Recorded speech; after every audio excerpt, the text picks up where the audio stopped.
Again, I want you to decide using the general formula CnH2n. Let's see, let's take 4 carbons. C4H2 times 4 is going to be 8. Very good, you figured it out.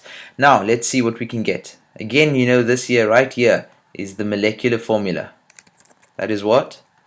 The molecular formula. Okay, let's stick with red a little bit now. Okay, so we want 4 carbons. 1, 2, 3, 4. And where do you want to put the double bond? On the first carbon. Well, okay, that's a good idea. So there we go. There's the double bond on the first carbon. And let's fill in the rest of the lines. Four lines of 4 bonds around every carbon atom. So 1, 2, 3, 4. 1, 2, 3. Fourth one is there. 1, 2, well, 3 and 4 is needed, and then 1, 2, 3. So there we've got 4 lines around them all. And be sure, you got to write this down, you got to be writing as I'm writing. You're not supposed to just watch me working, because you got to engrave the neural pattern in your brain as to see what these molecules look like. Okay, so there I've got it. I've got 4 carbons, 4 little bonds around each carbon, and then I can see that I've got over here the structural formula, right? The structural formula, and then finally what I can do is I can see that there's 1, 2, 3, 4, 5, 6, 7, 8 hydrogens and 4 carbons, so they match. That's correct, and that is correct. And then finally, let's do the condensed structural formula in a red pen. Carbon bonded to 2 hydrogens, so it's CH2. So carbon bonded to 2 hydrogens over there, and then the next carbon is just bonded to 1 hydrogen, so we indicate it as such. The next one's bonded to 2 hydrogens, so CH2, and the last one is CH3. Now, you can actually work in reverse, and you can say, well, there's 3, 4, 5, 6, 7, 8 hydrogens, okay? I can get a molecular formula that says 8 hydrogens and 1, 2, 3, 4 carbons, C4H8. And you can also work backwards and say, well, if I'm looking at the molecular formula that says it's 8 hydrogens and 4 carbons, that perfectly matches CnH2n. And we're going to look at a few more examples of this a little bit later. Okay, so that is the structure for 4 carbons with 8 hydrogens. And yes, let's look at what the name of this molecule is.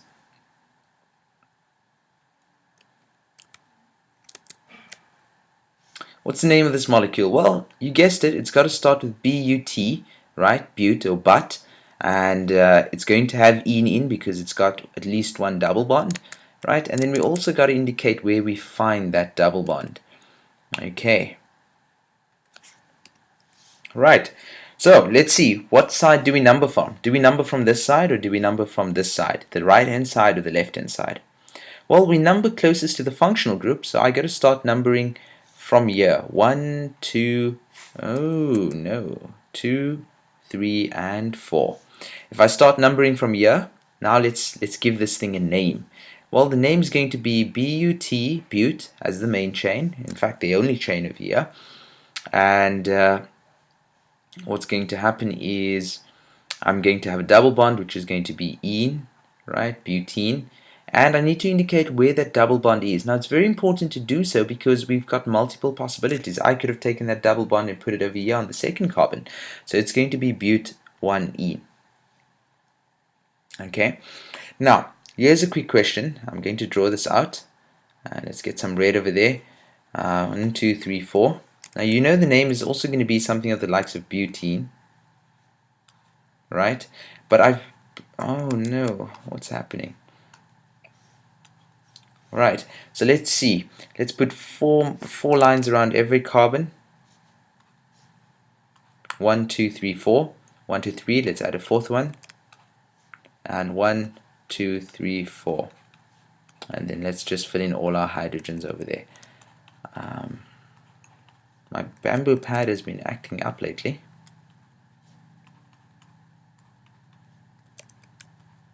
Seems to also be affected by the load shedding.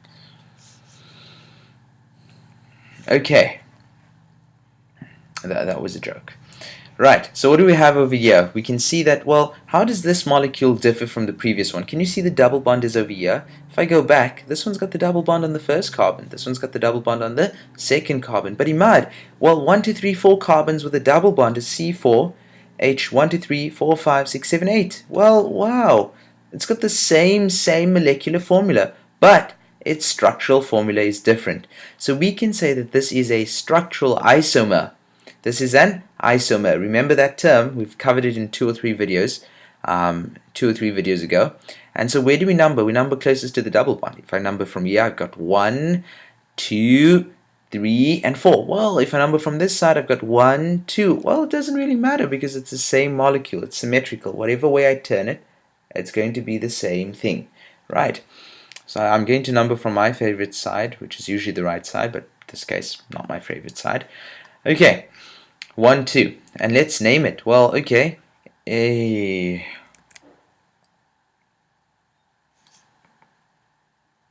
that's why my hand is accidentally, the touchpad's quite sensitive.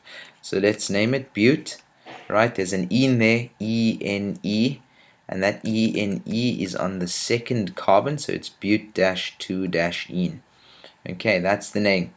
Again, this is the molecular formula, this is the structural formula, and we can see they've got the same molecular formula but different structural formulas, which mean that they are isomers of one another.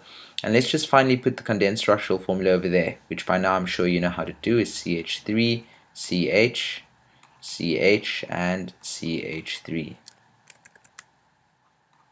Right, there we go. Condensed structural, structural and molecular, and this is the compound's name. Okay,